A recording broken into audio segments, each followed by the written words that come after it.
Bueno, aquí tenemos el bloque de B con las variables.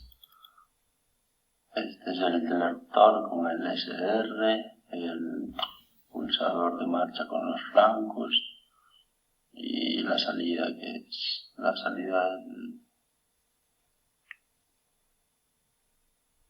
interruptor. Y me hace que si se me active esta, se me va a activar la salida, y cuando se me active esta, me va a desactivar la salida. O sea, me la va a resetear. Y con esta me la activa. Entonces vamos al main, y ahí tengo dos entradas que depende si activo esta entrada o esta entrada, me lo va a activar o me lo va a desactivar. Vale. Entonces las hojitas. Y esta.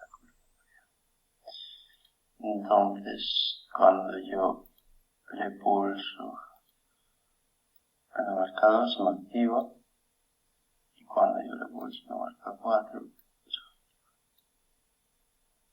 hay un poco de eso. Se activa.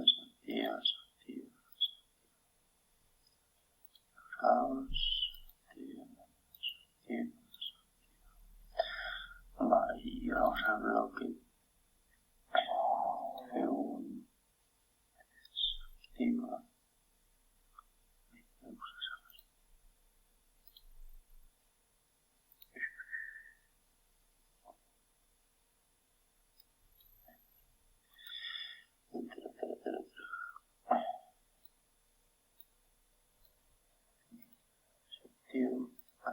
Positivo, y con este igual activo, eso.